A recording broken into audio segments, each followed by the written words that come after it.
He's the executive director of the Foundation for Progress and the author of The Populist Delusion. And just so my accents are not horribly criticized, and probably rightly so, Axel, I wonder if you could give these, in your language, the titles for these organizations and books.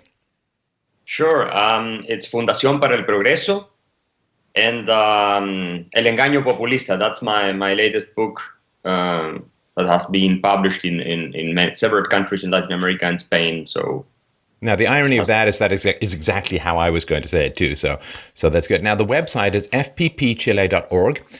And you can follow Axel on twitter.com/Axel, A-X-E-L, Kaiser, like the bun or the guy with the funny hat. So, Axel, thanks so much for taking the time today. We want to talk to, and this is a very, very oft-requested topic for what I do, Allende and Pinochet and socialism, communism, dictatorship, and the wide divergence of narratives that has emerged from what happened in Chile in 1973 and, of course, afterwards. Reading these two narratives, and there are two general narratives which we can get into, that it was a good thing with bad elements or that it was a bad thing with no good elements. Reading the two narratives of this these historical events is like reading two different planets completely. I wonder if you could help people understand some of the lead up and what happened, and then we'll start talking about these diverging narratives. Oh, sure. I mean, it is very important to stick to the facts, which is something that I would say the more left-wing narrative has not done. And I think that's a problem, because if you don't really understand these kind of processes that are going on in these countries, you might have a repetition of the problem. And we don't want in Chile another institutional collapse, another military dictatorship, and all these things. But in order not to have that again, we need to understand what really happened. And when you have so many people on the left, or even not even the left, I mean, even on the right or center right, saying things that are not true, then it's a cause for concern for me. And what really happened with Allende is that he's not the saint that the left claims he was. He really led Marxist takeover, over this country, with the aim of transforming Chile into a socialist dictatorship. That's the reality, and that is the reason why he was supported by Fidel Castro's Cuba. He spent 1 month in Chile after he won the election. And that is also the reason why the Soviet Union sent so much money and so much support for him. And everything is in the archives. I'm not making this up. And he was an unpaid informant for the Soviet KGB since the 1950s. So he was, of course, not very convinced about the violent revolution. Like classical Marxist dictatorships came to power because they had this violent revolution where they killed a lot of people and so on. But Allende was the first Marxist president ever elected in the history of the world. And that is why he was so important for the left, and also important for the US when Henry Kissinger was their Secretary of State. And he said after the Allende election that this was one of the greatest threats to the Western Hemisphere, that Chilean had elected a Marxist president. This was a dangerous precedent for the world. But the reality is that Allende ran the country like socialists ran the countries, and so he ended up destroying the economy. It was a similar situation to what you have in Venezuela right now.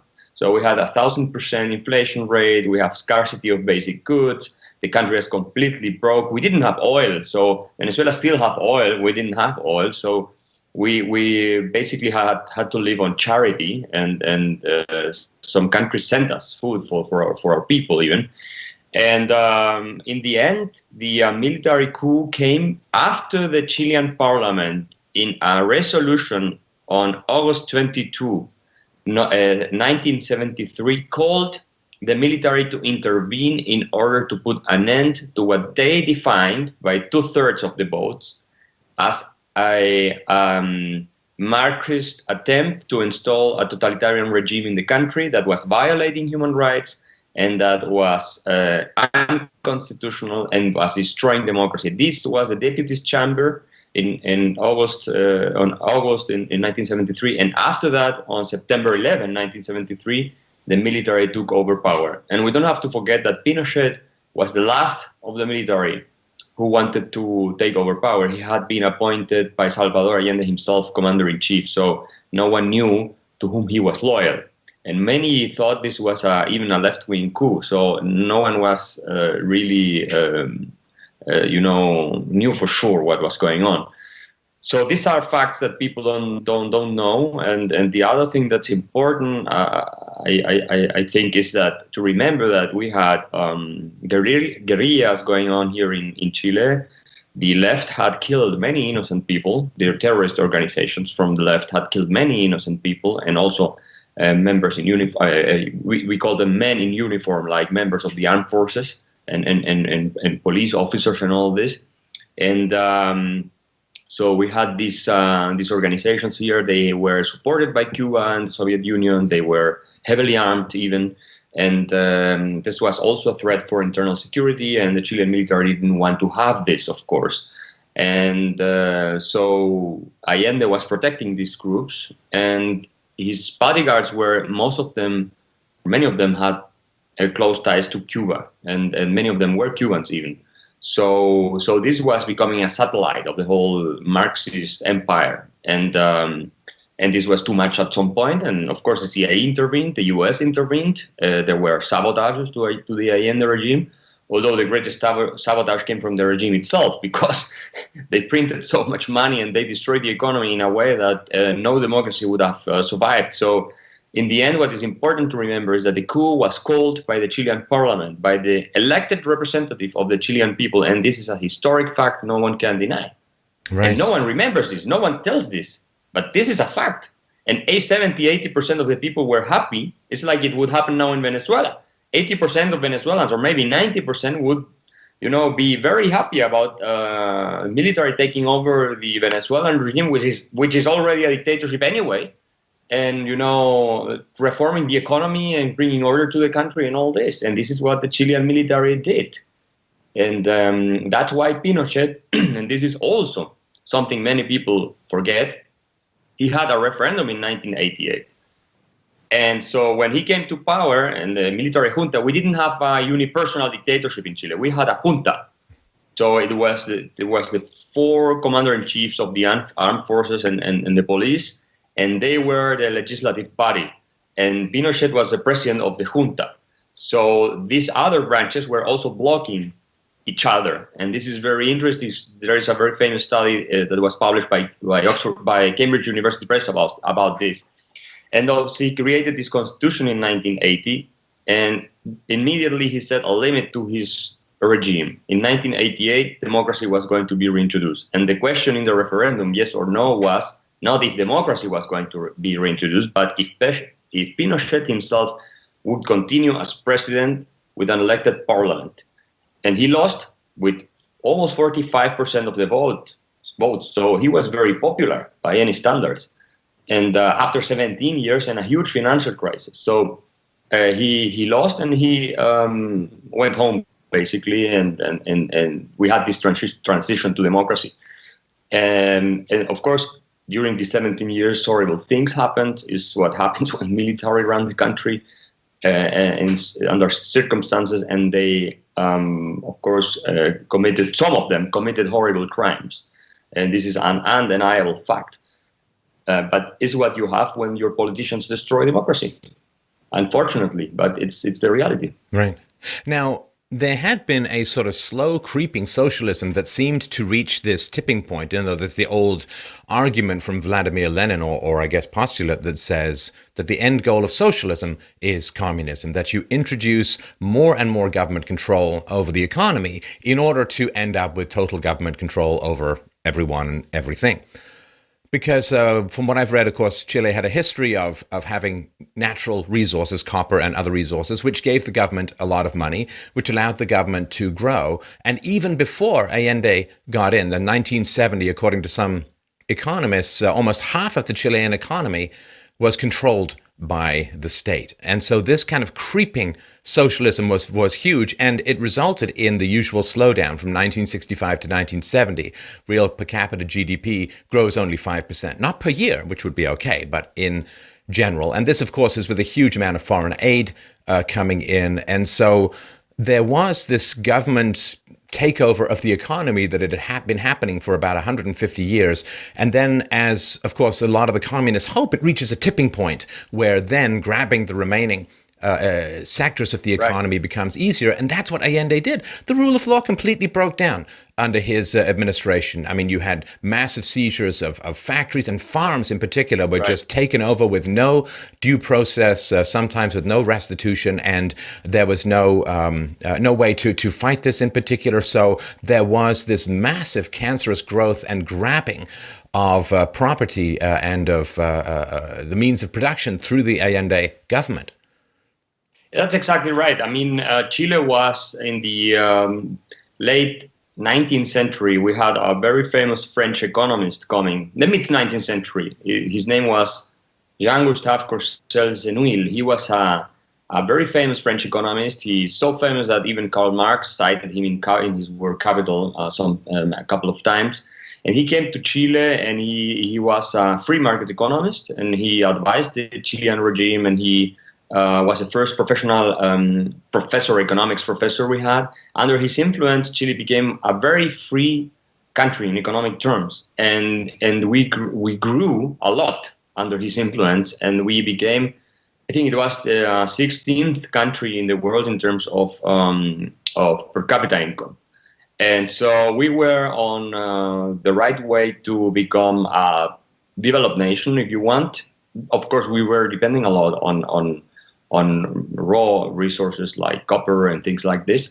But we had this institutional framework, a very small government, and the country was very prosperous by the standards of the day. And what happened then was that these ideas, fascist ideas and socialist ideas, came to Chile. Intellectuals started spreading them here, and politicians and all this, and protectionism. And then we had the Great Depression, 1929, the big crash, that Chile was one of the countries in the world that was hit the hardest by this crisis, if you take the measurements of exports and all this. And then we had protectionism, socialism, interventionism all the way. We had the CEPAL, which is ECLA, European, is the, what's the translation? The Commission for Latin America from the UN, but basically it's based in Santiago. It was founded in 1949 and run by an Argentinian economist, Raúl Prebisch, who was the guy who invented the inward development theory or structuralist theory for Latin America. And from here, these ideas spread all over Latin America. And so you had everywhere very interventionist governments. You had protectionism. You had land reforms, which would basically confiscate land from people. And this was a disaster because the results were so bad. People would not see their living standards really going up. And then what happened was that the Kennedy administration came up with this very bad idea, the Alliance for Progress, which was based on the belief that if they pulled a lot of money into Latin America, in order to, promote certain investments and all this, you would have development, and then you could, to some extent, stop these socialist radical movements that were growing. Of course, the alliance was a complete disaster, and many things that they promoted actually were more of the same thing, of the same failed statist recipe. And the money was a complete waste, and Chile was a good example of that. And it did not achieve what they had promised, that in 10 years or so you would have countries with a clear, better living standard than when it started. It was a failure, a colossal failure. Well, in the end, what we had was that people were blaming capitalism for the mistakes of socialism. So the premise was that everything was going wrong because we had still too much capitalism. And actually, when Allende ran for president, what they were saying, even though we had hundreds of prices that were fixed. We had protectionism all the way. We had a huge government that controlled most companies, important companies in the sense of electricity, telephones, and all this were run by government, even hotels, everything. But the premise was, no, this is the country's not prospering because we don't have enough socialism. And we did have enough socialism. That was the problem to begin with. But then Allende was elected, and of course he just moved the same road to serfdom a little more. I mean, he walked down the road to serfdom until its end, basically, until the country collapsed. But socialism was the prevailing, mentality of the time, and interventionism was the institutional framework for decades in Chile, from the 1920s until 1973. And actually, when Milton Friedman came to Chile now in 1974, he gave a speech which was called "The Fragility of Freedom," and he said, when you start messing, and this is true, when you start messing with economic freedom and you start regulating, you create taxes and then more governments and institutions and this and that, and it comes a point where you completely destroy economic freedom. And when you destroy economic freedom, you destroy all freedoms, including democracy. And this is exactly what happened in the Chilean case. They destroyed economic freedom in the end. And this was not only Allende. He built upon the work of his predecessors. And in the end, you had a complete catastrophe in the country. The democratic system collapsed, and you had to bring someone in that put some order into it. And if you take into account the context of the Cold War, on top of all that, the more reason you had the military coming into the government. So, but this is what really happened, and that's why when Pinochet came to power and they made this new constitution in 1980. They created a constitution that would not make possible for politicians to destroy economic freedom using populist discourse and populist measures and being demagogic as they usually are. And that's why in Chile the government is, for example, nowadays banned from engaging in economic activities unless they approved a very high, a very difficult law to approve, which is they have special quorums for these sort of things. And so you need wide majorities, and that's why the left in Chile wants to have a new constitution so they can do whatever they want, because property rights are very well protected in the current constitution, and that's the reason why Chile is the most prosperous country in Latin America. Chile was the least free economic country in 1973. It was the first year the Fraser Index came out, I think, and now it's one of the top 10, top 15 countries in the world, and we have the best living standards in the whole of Latin America. We have 7% poverty, 8% compared to you have 40, 50, or even 70% in Venezuela. You have decreasing levels of inequality. So the country is becoming more and more equal. This has been published recently by the UN, by the program for of the UN for these developing nations. They published this report a couple of days ago.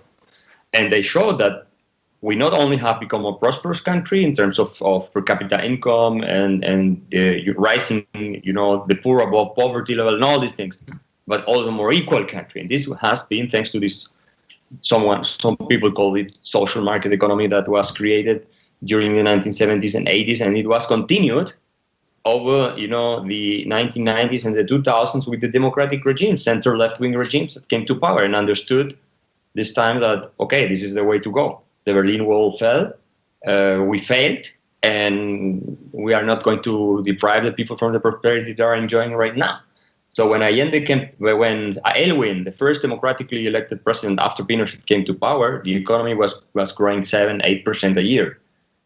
And this was due to this free market system, social market economy, which made of Chile the most prosperous country in Latin America, and this is a fact. No one can deny this, and even Paul Krugman admits this in his book, The Return of Depression Economics. So I don't know. I mean, there were, of course, the dark part of all this is what I already mentioned, which was the human rights or fundamental rights of people that were abused and crushed by Chilean military. That was the dark part of the story. But in the context of a war, which was the Cold War, and then you had these two groups in Chile. It was almost civil war, basically. You had it's like a little bit like Spain. You had these communists wanting to kill everyone, and then you had the non-communists wanting to kill the communists or defend themselves from the communists.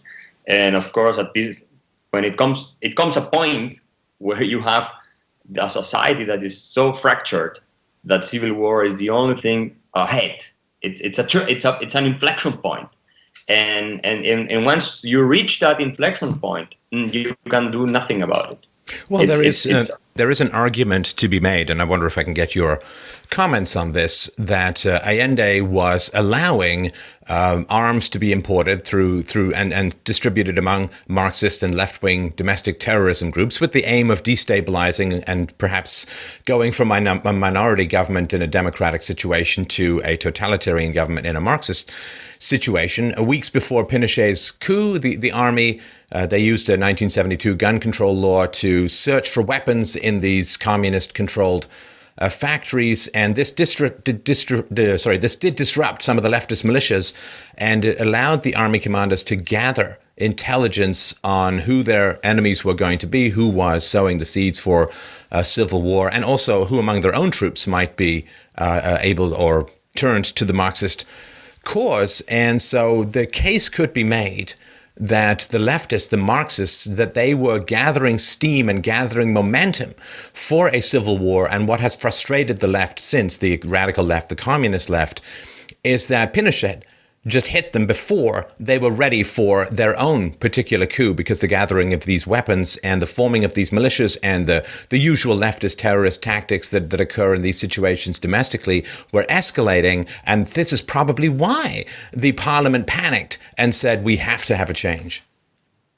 Well, it is true that they were getting weapons from Cuba or the Soviet Union. That is true. And actually, the Soviet Union even thought about, and they were sending ships with tanks and heavy weaponry to Chile in 73, shortly before the coup. But in the end, they decided not to, and they decided not to send the weapons or to change the course of the ships, because they feared that these weapons would go into the hands of the military instead of the left-wing revolutionaries in the country.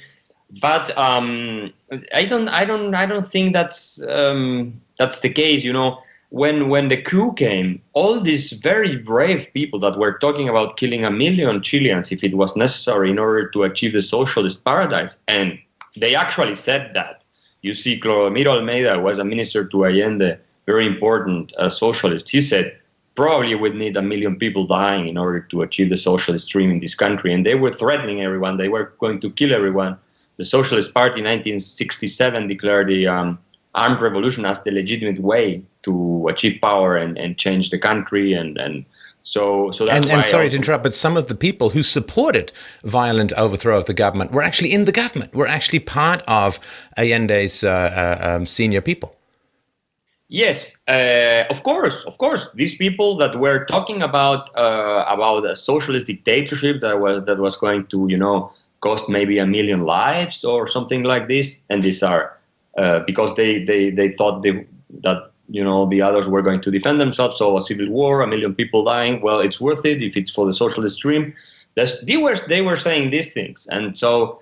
But then when the coup came, they ran away. No one defended Allende.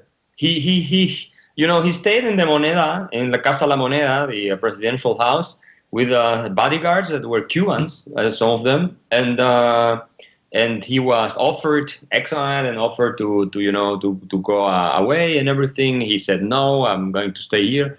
They started shooting, and then the military started shooting, and then the famous plane came and they bombed the Casa La Moneda, and Allende shot himself with the AK-47 that Fidel Castro had given him as a present when he had come to Chile in 1971, and or 72, I think it was late 1971.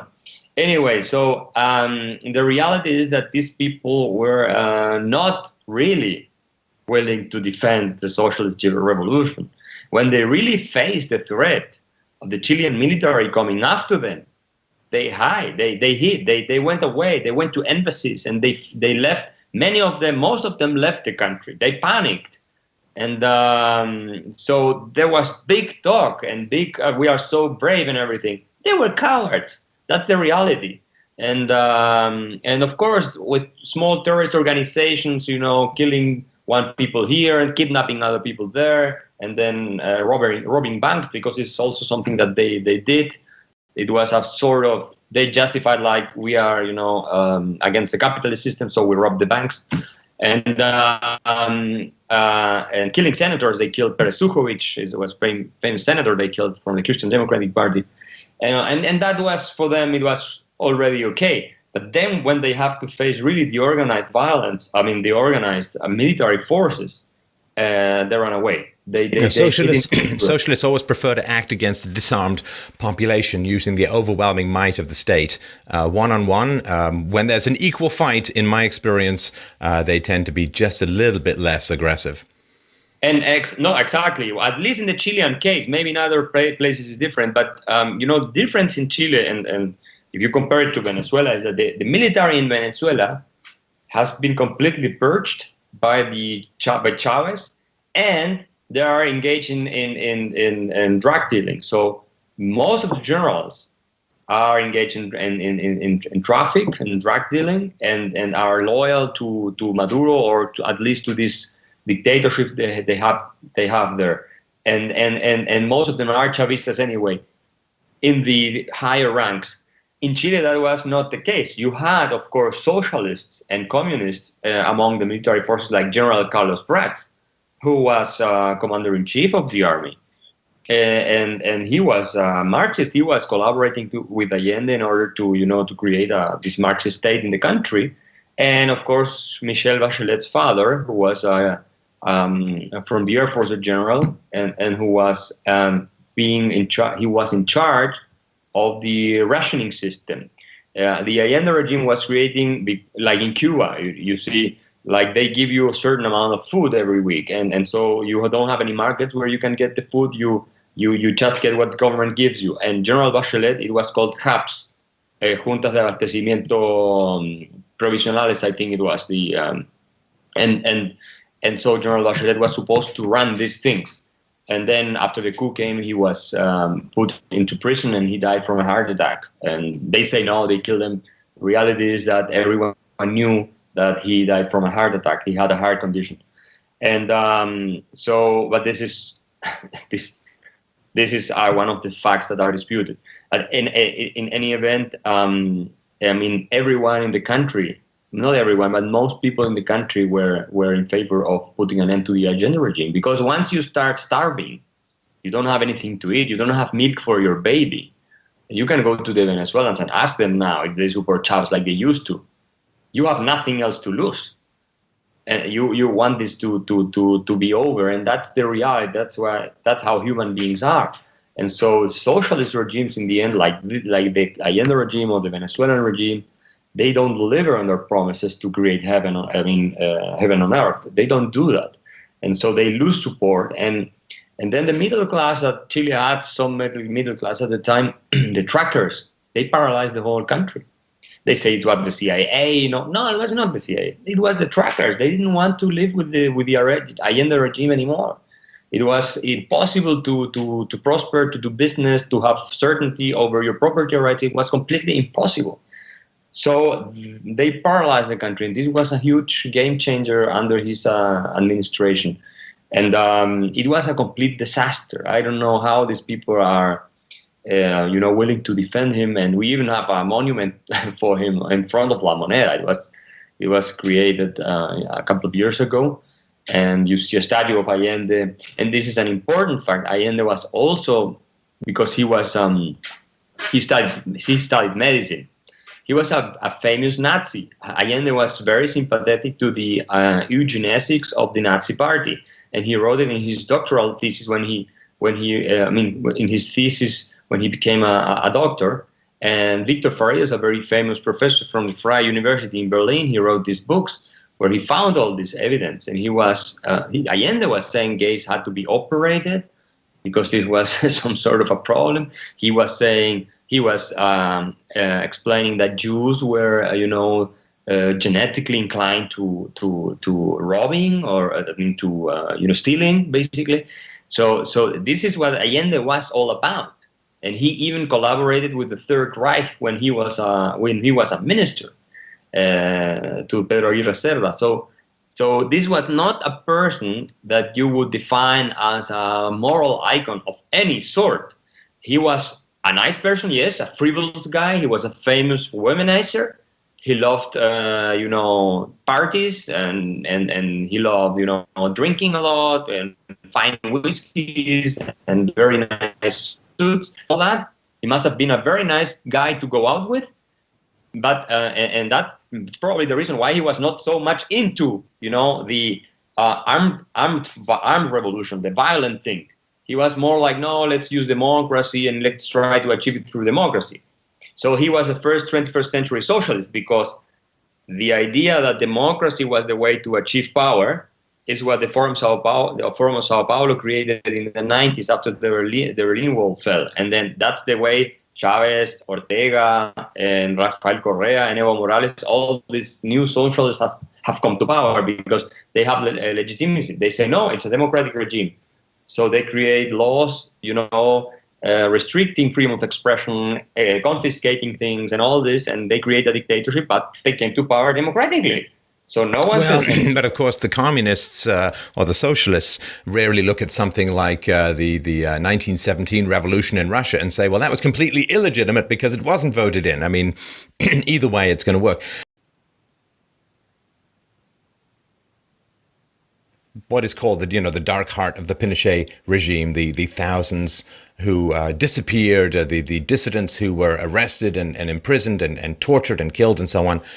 I sort of braced myself for massive numbers, because I'm used to, with these kinds of situations, coups and dictatorships and so on, particularly on the communist side, I'm used to, 100,000 plus, like in the Castro regime. I'm looking at millions, say, in Cambodia, or tens of millions in Soviet Russia and communist China and so on. I'm looking for massive numbers. I kind of braced myself. Now, when I looked into Pinochet, we have about 2,000 who are confirmed to have been arrested and disappeared and so on. Another 1,000, it's suspicious circumstances, and the allegations of tortures of thousands more.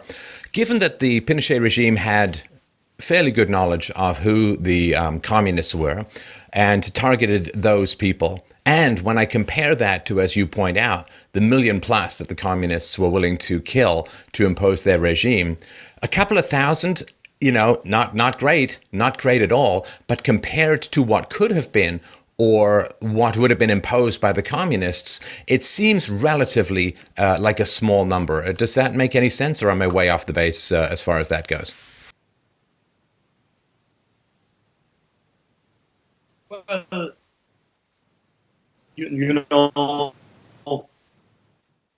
when we believe in freedom, and we believe in that, we believe that every human being has a right to live. Of course, one is too much, is too many. One is too already.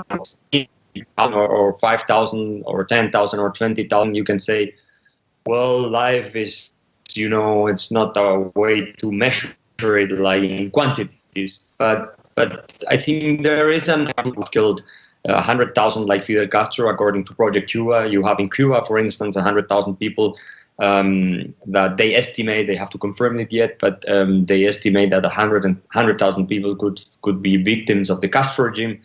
And you compare that to 2,000 something by the Chilean, it seems like the Chilean military regime was not as cruel and as bloody as the Castro regime, or as any other socialist regime, for that matter. Like you mentioned many of them. So I think that is an argument you can make from scientific point of view, or political science point of view, that you have regimes that are more violent than others. The Castro regime is for sure was more violent and criminal than the Pinochet regime. There is no doubt about this.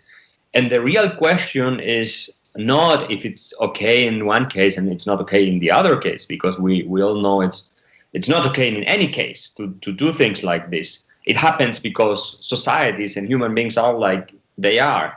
But the real question becomes, why does the left in general and liberals in general, not even the radical left, the liberals in general, New York Times and all this, condemn the Pinochet regime so harshly, and they are so soft and sympathetic towards the Castro regime and socialist regimes, for example? Why is that the case? Why, when Fidel Castro was, by any standards, objective standards, terrible dictator who not only killed thousands of people and tortured thousands of people and stayed there for 60, 50 years, but also condemned them to misery and starvation in many cases. Why is he treated like he was a sort of a hero by the international press, by the media, by the New York Times, by politicians like Jean-Claude Juncker, Trudeau in Canada, and all these people who celebrated him when he died, and Pinochet, who stayed 17 years, who created the basis for the most prosperous country in Latin America, and who was far less brutal in terms of quantity. I'm not saying that some things were not similar or the same, but in terms of quantity was far less brutal than Fidel Castro. He gets to be compared to Hitler, more or less. And the answer is, in my opinion, is that these people don't care about human rights. They have an ideology, they have an agenda, they don't care about human rights. Because when they are crushed by the left and left-wing dictators like Castro, they literally can get away with murder. But when a traditional military, ruler like Pinochet, who was not a socialist, had he been a socialist, he would have never been condemned the way he had been condemned. Never, ever. And you see it with Fidel Castro. And so my point is, like, they have an ideology. Mrs. Bachelet was a Marxist. Our current president, she complains a lot about human rights abuses during the Pinochet regime. But she was the first to tweet that Fidel Castro was a great hero for social justice and for the poor in Latin America when he died. And the same is true, for liberals around the world in general, when you see their reactions to Fidel Castro's death. So they don't care about human rights. That's what I think. Because I believe that, yes, if you are in a terrorist organization, the state has, the right to fight you back and to kill you. If you are like the ISIS guys, if you are killing people and you are trying to, blow things up and all this, military forces and all this, and police officers are, entitled to and even obliged to defend the civic population. People who are innocent, basically. And that's also something that happened under Pinochet. Many of the people who died were terrorists. Not all of them, but many were terrorists. And so some of them died fighting in the street. It's not like all of them disappeared. Not some of them died fighting, on the streets, shooting, at the military forces and back and forth. And so some of them died, and members of the military also died. That's also something we don't have to forget. So I think that's the crucial question. And so when anyone comes and says, "Oh, Pinochet was so terrible," no, don't come tell me that Pinochet was so terrible when you are saying that Fidel Castro was so great, or you are not saying at least exactly the same or even worse in the case of Fidel Castro, because by any objective standards, the Castro dictatorship was worse than the Pinochet dictatorship. I don't like any of those, but I don't know any reasonable person who would prefer to live under Castro, to being, a regular citizen, than under the Chile with Pinochet. First of all, you could leave Chile anytime you wanted during the 70s and 80s. You weren't forced to stay here. Many people went to exile, and that diaspora was one of the reasons why this very bad, reputation of Pinochet spread around the world. And that was not the case in Cuba. You try to left Cuba, and they would kill you, or they would put you in prison, or something like this. And then you had economic opportunity. You had declining poverty rates. You had an economic miracle going on. In Cuba, you had misery. You have starvation. You have the island has turned into a big you say full of prostitutes and a big how you call this a bordel? Basically a place where you would go to visit a prostitute. Yeah, bordello. So sex tourism is famous in Cuba because their parents would give you their daughters. The parents would give you the daughter in order to get a couple of dollars. So it's a complete disaster. I don't know how anyone can relate to that and defend something like this, and at the same time be so upset about what happened in Chile. And Naomi Klein, by the way, the shock doctrine author who writes a lot of nonsense, we have to say, and I don't see how anyone can take her seriously. But of course, you have a public for everyone, and she doesn't. Her book is a disaster, but it's a mess. It's a real disaster. In the book is in the real shock is the book itself. But when she comes and says, "Oh, they use torture and they use Chile as a laboratory for introducing these free market reforms because in a democracy there is no way that this is going to be introduced or anything." Well, here is the news. After the Pinochet regime was over, the democratically elected center left-wing regimes in Chile not only maintained the system, they even deepened the system. They went even further with the free market agenda in many cases. And then, of course, you have many countries where free market reforms have been achieved through democracy, New Zealand, Ireland, and many other countries. So, or most countries which are capitalistic right now are democracies. So that's the reality. But I want to stress that I think it's what happened here in Chile is terrible. It was the result of a confrontation between left wing and right wing or military forces, and the dams were broken, and when you do that in a society, you have violence, spreading, and that's the problem. And that was the darkest side, I mean, without any doubt, of the military regime. And I strongly condemn these abuses that happened under the military regime. And that doesn't mean that there was not a historical context in all this, and that doesn't mean that the economic reforms were not successful. That's something different. Well, and you could make a case that if there had been someone like Pinochet around in Russia in 1917 or in Germany in 1933, when the communists took over in Russia and the National Socialists took over in Germany, that, Tom Cruise makes a movie about killing Hitler and everyone cheers. And if there had been somebody to stand in the way, of course, as there was, to stand in the way of the communist takeover in China, tens of millions of lives could have been saved. And so it is hard for me. Every individual death is a tragedy, as they say, but when you look at it in the larger context of what was cost and what was saved, it becomes a little bit more complicated, because the left, it's just their team. It's just their team. Their team lost. Their team wanted to take over Chile as their team has taken over other countries around the world. Their team lost, and Pinochet has to be attacked because he provided a solution to encroaching Marxism.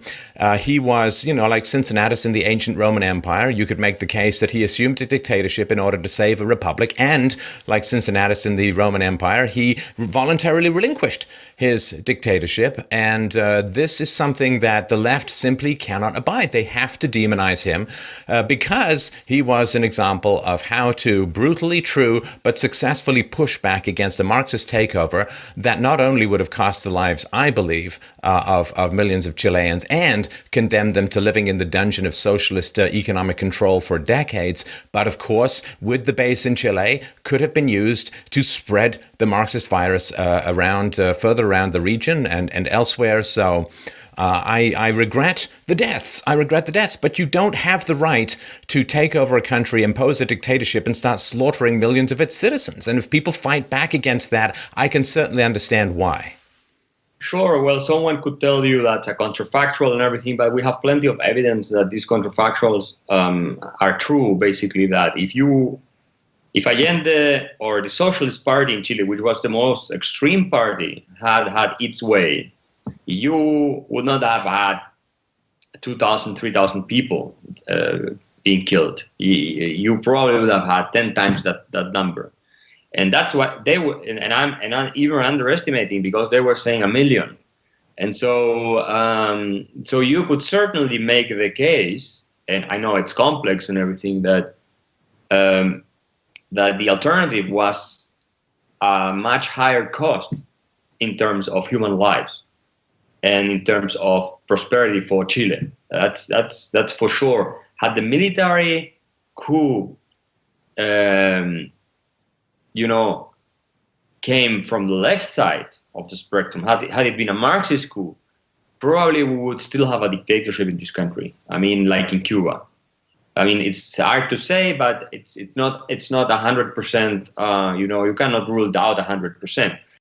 Well, the dictatorship in Russia lasted longer. The dictatorship in North Korea has lasted longer. I mean, there are many examples of leftist takeovers that have lasted far longer than from the 1970s to the present. Like Cuba.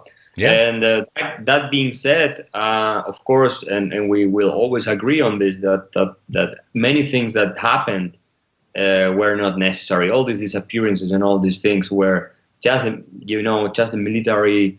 Well, these people are trained to kill, basically. So and that's the way they run things, and that's why it's not good when they come to power. But sometimes you don't have the two alternatives of the ideal democratic system and the awful dictatorship. You have a very awful dictatorship on the left side, and you have a not so awful dictatorship on the right side. Which one do you choose? That's the problem, that sometimes history present yourself with such complex decisions and possibilities. It was not the case that if Allende had continued running the country, I mean, we would have, moved into a very functional democracy, and everyone would have, lived like in La La La Land. No, that's not the case. We would have had a civil war, or we would have had a massive, problem with a left-wing dictatorship or something of the sort.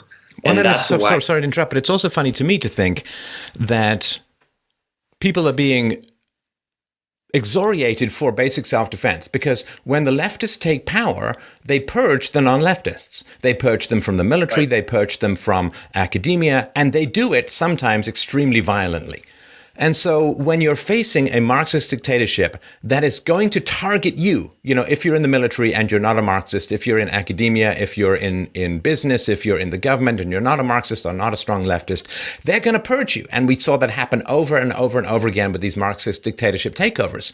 So it seems kind of extraordinary to me that when people are staring down the literal barrel of a Marxist dictatorship that is going to blow their brains across a cobblestone street, and then they fight back, and the Marxists are just absolutely appalled. It's like, what? You're not supposed to fight back when you're being targeted by Marxists? I don't quite understand how that's not considered a legitimate response, because we know exactly what would have happened to the non-leftists in the Chilean society, particularly the leaders, if the Marxists had assumed more power.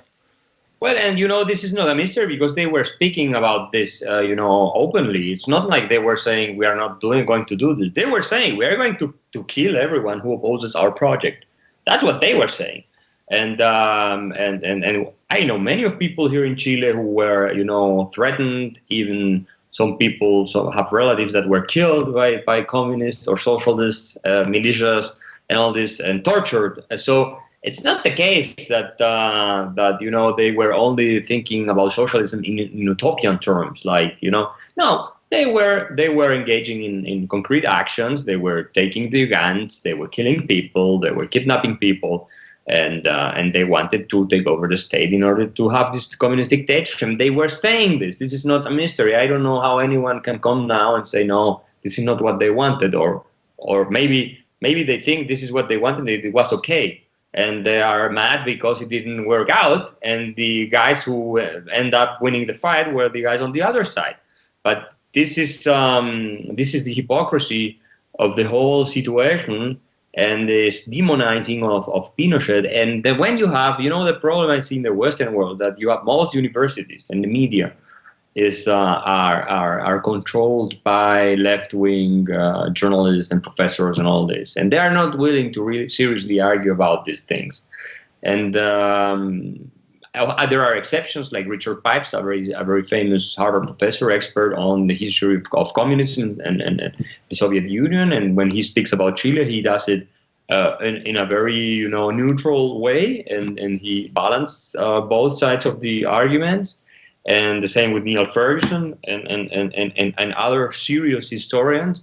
But then you have, of course, the whole machinery and propaganda machinery of these social justice warriors. But when they speak about these things, and they take this moral high ground and say how awful it was that we had free markets in Chile and we had Pinochet, but how wonderful it is that you had a Fidel Castro in Cuba and socialism there, which is completely lunatic, a complete lunacy for me. You should not get your politics from Sting songs. Now let's talk a little bit about what's called the Chilean miracle, and I find that term, it's so annoying. It's sort of like, there's a guy, he's 300 pounds, he's eating less and exercising, and he's losing weight. It's a miracle. No, it's not a miracle. It's the natural consequences of acting in a sensible manner. I mean, when Pinochet, people don't often remember this, but for the first 2 years, he tried a continuation of the price fixing, central planning. He retained the nationalization because, the guy's he's a military guy. He's not an economist. And then the Chicago boys, as you point out, Milton Friedman came down, met with him for 45 minutes, did a bunch of speeches, wrote him a long letter about how to liberalize the economy, put an end to your price fixing, privatize stuff, and so on. And very quickly, the economy turned around. And poverty went from 50% down to 7%. You got per capita income going up 400% relatively quickly. And people say this is just some incomprehensible miracle. No, it's just these property rights, free trade, freedom of association, a smaller government. And now, of course, as you point out, Chile is the wealthiest country in Latin America. So it's not just Pinochet. They demonize the free market through the proxy of Pinochet. Right. But their real target is, if you claim to care about the poor, then you should be the most into free markets, because free markets, they help the rich as well, but they help the poor in particular. We see this in India and in China, where you've had the biggest reduction in human poverty throughout all of human history just in the past 2 decades or so. So it seems to me that they refer to it as a miracle because it's somehow incomprehensible. And they have a tough time demonizing the actual numbers, the actual reality on the ground of how free market reforms helped the poor in Chile. So what they have to do is make bad movies with Sigourney Weaver about how evil everything was, and they have to rely on pop musicians to write songs about how evil everything was, because the numbers are irrefutable, the liberties and the happiness. And you look at the growth of the Chilean wine industry and its massive fruit and vegetable exports and so on, all would have been impossible under a socialist or communist regime. Yeah, that's right. I mean, there is no doubt. Even a progressive and a liberal institution like the UN just came out with a report about Chile and prosperity and equality in Chile, that they didn't know what to do because the numbers were so good.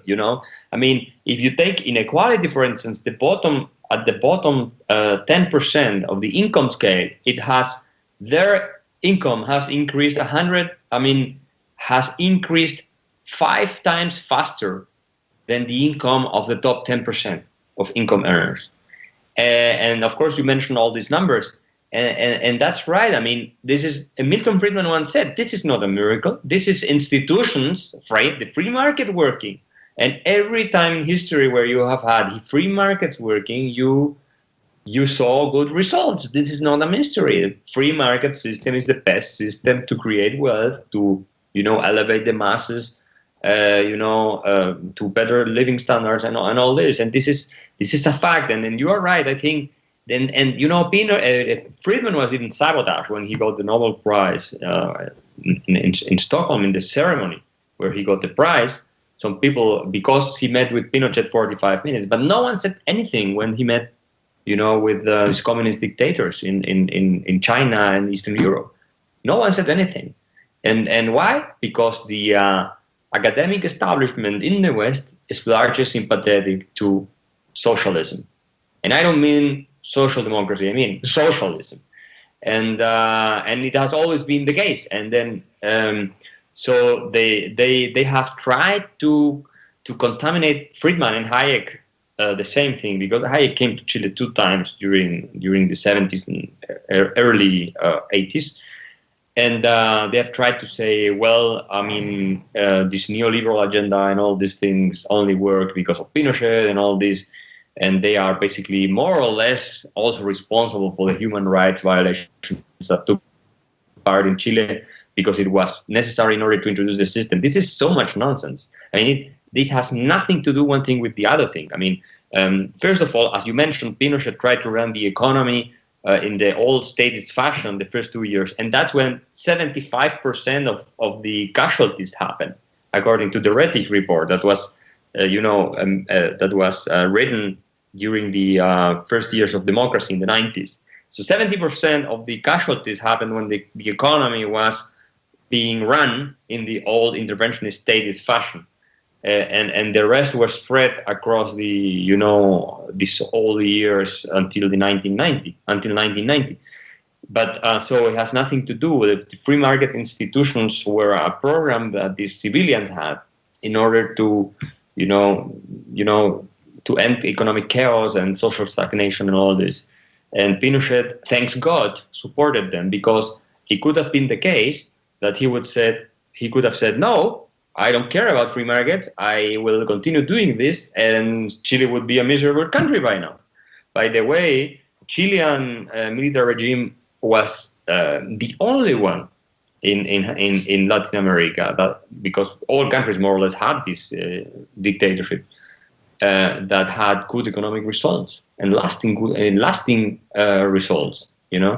And so it was not the case in Argentina, it was not the case in Peru, it was not the case in many countries that they had these so-called miracles. It was the case in Chile. And so would you rather have a military regime that has created an economic mess? No, if you already have one, well. And that's why Friedman said, I only gave advice as to, he was never hired by the Chilean government. He never got a cent from the Chilean government. But he said, you have to bring inflation down in order to improve the situation of the Chilean people. And in order to do that, you have to do this and this and this. And so how could you advise a dictator or anything? I mean, come on, if you had a plague and people were dying because the virus is so deadly, and you are in a dictatorship and you're a physician and you can help the people, even if I had to go and help Stalin in order not, so that half of the population in Russia does not die from this disease, I would go and say, Stalin, hey, use this vaccine, please, so your population will survive. And that's better than not doing it because I don't want to talk to Stalin. No, well, I mean, the Western newspapers were regularly shilling for Stalin all throughout the 1920s, 1930s. They were always covering up the crimes against the population. They covered up the Holodomor, they covered up the concentration camps, and of course, the West sent massive amounts of food aid to Russia and to other communist regimes. No, Friedman was out there trying to get a guy who was used to the top down of the military to get used to the idea of the bottom up of the free market. He was not there to talk to him about how to successfully wage war against feral communists. He was there to talk about the economy, and thank heavens for the vast majority of the Chilean population, both then and since, that Pinochet had the astonishing capacity to listen to a free market economist despite his military training. Friedman even condemned the many of the atrocities that were committed by the Pinochet regime when he was in Chile. This is something people don't want to say, but he did that because he said, There is no justification for these things happening here. That doesn't mean that he was not in favor of the free market. And he was very convinced that the free market and economic liberty would eventually lead to political freedom. And this is what happened in Chile, at least. So in that sense, he was taking the longer context. I mean, the broader context, and helping his former students. By the way, Arnold Harberger was much more influential than Friedman on Chile. In the Chilean case, he was much closer to the Chilean students. He came here a couple of times. Basically we are all heirs of this system, and we are lucky enough. Even the left is lucky enough to live now in a country where you have democracy on the one hand, but you have free markets working, sustaining this democratic system and creating prosperity, not only for them, but for the rest of the country. And you might like it or not like it, but history is history. And the origin of this is with Pinochet and the Chicago Boys. And that's the reality. You like it or not, that's why Chile became the most prosperous country in Latin America. Not only because of that, of course, because I have to insist, democratic regimes that came later continued the model and the system, and they even beaten the system. And so the system has endured longer under democracy than under, an authoritarian regime. And this is the key why we have been so successful. And I hope we are not going to ruin it now, because the left is going back to its all, populist, socialist agenda. And in Latin America, you never know.